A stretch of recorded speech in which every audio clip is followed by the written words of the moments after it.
Hello, fairy friends, and welcome to Storytime. I'm Flyleaf the Book Fairy, and I'm so happy that you're here with me today. Did you know that today is the start of a holiday?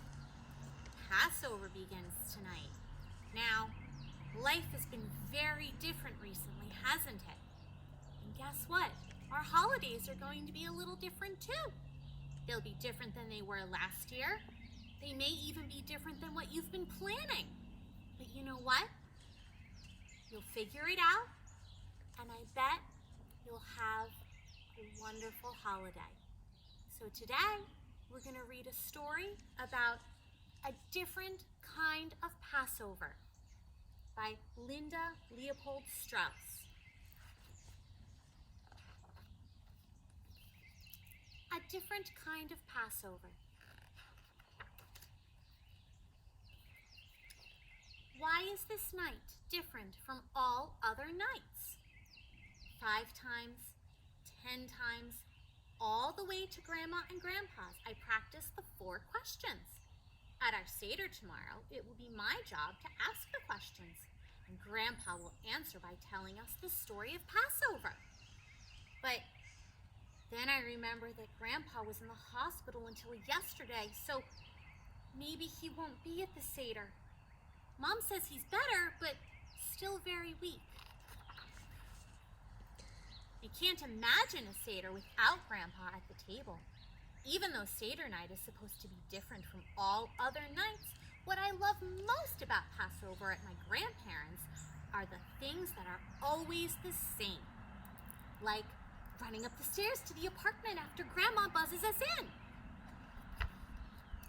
The family photos on the wall near the piano, the good smells coming from the kitchen, the pile of blankets and pillows that my cousins and I used to make beds on the floor. We always sleep over on Seder nights. But this year, Grandpa isn't at the front door, holding his arms out for a hug. And instead of giving us noisy kisses, Grandma says, "Quiet, everyone. You'll wake up Grandpa." Maybe we should just have a mini Seder this year, Aunt Alice says. That would make it easier on everyone. Grandma gives Aunt Alice a look and offers me a spoonful of chicken soup. "It's perfect, Grandma," I say. "You tasted the fish?" Grandma asks Mom. "Is it okay?" "When did you ever make a bad piece of fish?" Mom says, hugging her. "I'm serious," Aunt Alice persists. "Instead of having the whole Seder, Jessica can just ask the 4 questions and we'll have a nice Passover dinner.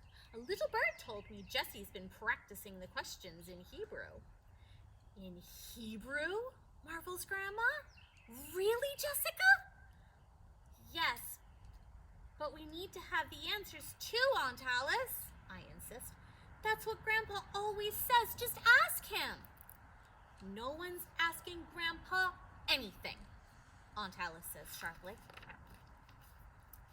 Sadly, I take out the Haggadahs. Will we even be reading the Passover story tonight? "What about the Afikomen?" asks Maddie. "If Grandpa doesn't hide it, how can we look for it?" My heart hurts. Last year, I was the one who found the Afikomen, and Grandpa gave me a kiss and a silver dollar to get it back. I want so much for this year to be like last year. I set down the Haggadahs and walk out of the kitchen. Grandpa gives me a weak smile when I come into his room. "Hi, sweetheart. What's up?" "Grandma's making matzo ball soup. Can you smell it?" "I can smell everything. I can hear everything. I just can't get to it," Grandpa says in a grouchy voice.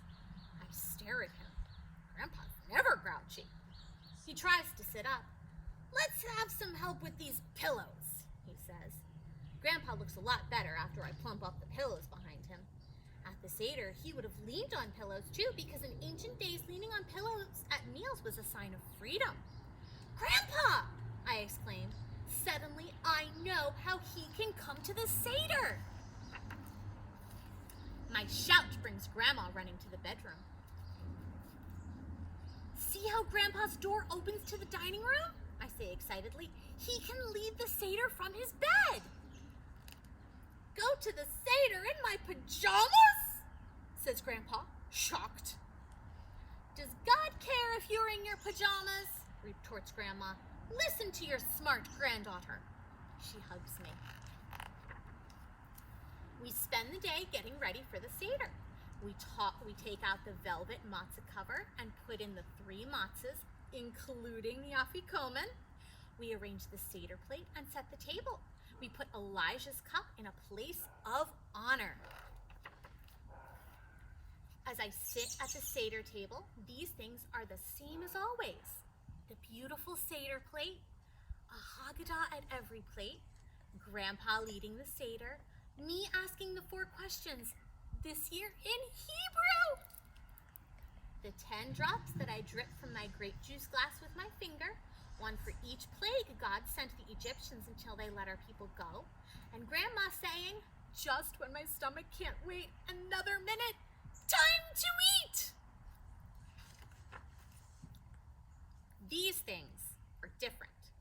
Grandpa sitting in bed in his pajamas and getting tired halfway through the answers. Uncle Stephen helps him with the rest of the service. Mark getting to sip sweet wine instead of grape juice since he had just had his bar mitzvah. Daddy forgetting to say Grandma's horseradish is strong enough to clear his sinuses, but on Alice saying it instead.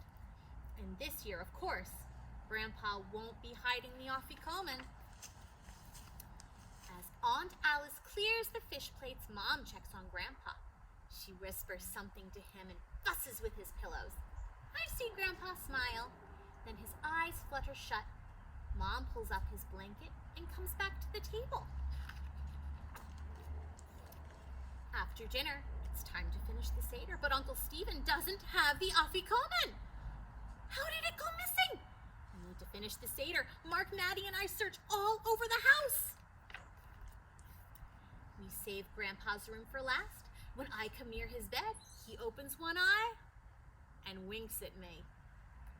Suddenly, I remember the smile on his face when Mom went into his room. I check under his pillows, and there is the afikomen. Uncle Stephen gives me a silver dollar in exchange for the afikomen, and I run back to give Grandpa a kiss, just like I did last year. After we open the door for Elijah, we put down our Haggadahs and sing the final Passover songs. Our voices mixing, Mark's lower than it used to be, Grandpa's more wobbly. But the same or different, I know this is what I'll remember next year. My family on this special night, together at Passover.